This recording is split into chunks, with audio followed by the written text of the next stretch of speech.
I'm Angela Clark, and in today's timed author interview with a twist, I'll be challenging Sarah Hilary to 2 truths and a lie. And today's episode is filmed in the back of Claire McIntosh's mystery van.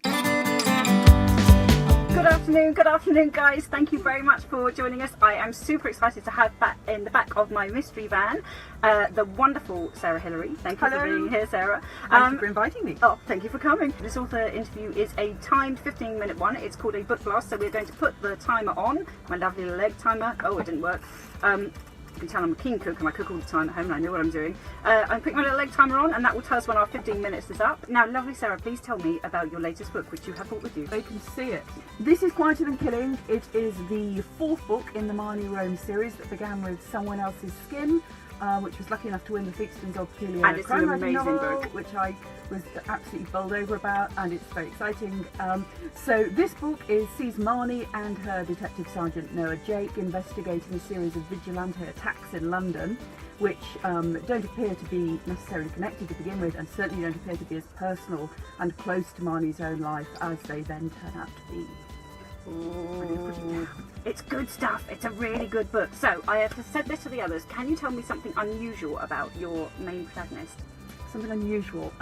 Well, so Marnie has tattoos that I keep forgetting she has. Ooh. So that's quite unusual, isn't it? That is unusual. Because you'd think if you gave your character tattoos that you would remember that you've done that. And then I forget which. It's writing, in fact, that she has on there. It's very pretentious. It's quotes by Albert Camus, who's one of my favourite writers. And it's tattoos that she had done when she was a rebellious teenager. She regrets them, but she's not the kind of person that would have them removed because she feels that she should live with the mistakes that she's made. So if you had to have a tattoo yourself, what would you have and where would you have it? It's a really difficult question to answer, isn't it? I'm not a fan of, obviously I'm not a fan of tattoos particularly, although I think if you're going to have a tattoo you should have it on a place that really hurts, so over your wrist bone or your ankle bone, because what's the point otherwise? To make it seem like you're really hard? Well, I think so. If you're going to go through that pain, go the full extent. Okay, now tell me, what is the most unusual death that you have, or the most unusual way of killing something that you have in your books? Oh my goodness, I'm trying to remember. Well, actually, surprisingly for a crowd, there's very few actual murders and actual killings in my book. Most in my books, and most of them are accidental. So. That's true, actually. I hadn't thought of that. They're not, which I think is probably true of a great many murders. They're still very, very, very tense and very, very kind of like you know, they're really kind of. Whenever I read your books, I'm always like, I must get to the end. I need to know what happens.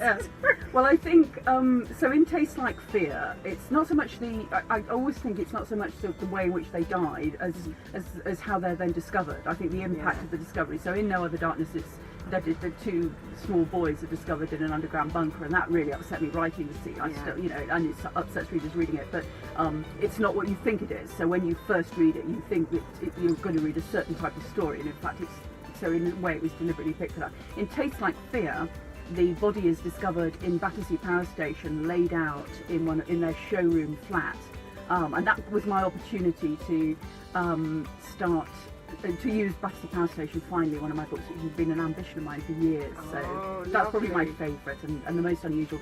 And forget about plot, forget about like making it work and everything like that. What is the kind of what unusual murder would you love to have in a book? Oh, unusual murder. Well, I'm always a fan of those things like someone was stabbed with an icicle and then melted to the weapon and disappeared, or you ate the lamb. Yeah, obviously the Roald Dahl story. I do like those sorts of things, or just the utterly ridiculous ones. Some of you know that my mother lived through a Japanese prisoner of war camp, and there was a horrific story. Of all the horrific stories in the camp, the one that stayed with me and struck me the most was a young man who'd survived the whole of the 3.5 years in this prison camp, when lots of people didn't. And when the camp was liberated, the Red Cross dropped packages for everyone, and one of the crates landed on this young man and killed him. Oh no! From the rescuers. Is that true? It's true. It's a true, and it was. That's awful. I know, and that to me was. But also, it's not funny. It's not. I know it's not funny, but there's a certain kind of awful irony to it, isn't it? And if you put it in a film, it would be so. And it's so jarring because you've got this tension and he might die any day, and then liberation, and you think it's okay. So life can sometimes if you put it in a film, it would have to be in a comedy. It would have to be in a comedy. It's kind of like an Acme kind of like cartoon. It would make you laugh when you shouldn't. Oh my god, otherwise. how awful! Yeah, that's terrible. And imagine how the Red Cross felt as well. It must have been. Do you think they knew? Well, they must have found out, I suppose, when they then, you know, yes, awful. Now we are down to the 5-minute mark on the egg timer. quick. So if I know it goes really fast. Yeah. So I am going to ask you. I'm going to challenge you. Okay. Okay. We are going to play a game. It's called Two Truths and a Lie. Okay. And Does it have to be in that order? No, that would give it that away. would give it away. Okay, fine. Okay. So I want you to tell me 3 things about you. Okay. 2 of them which are true, and 1 of them which is a lie, and I have to guess. And then I will do the same thing. Okay. And All right. you have to guess. Okay. Okay. So, okay.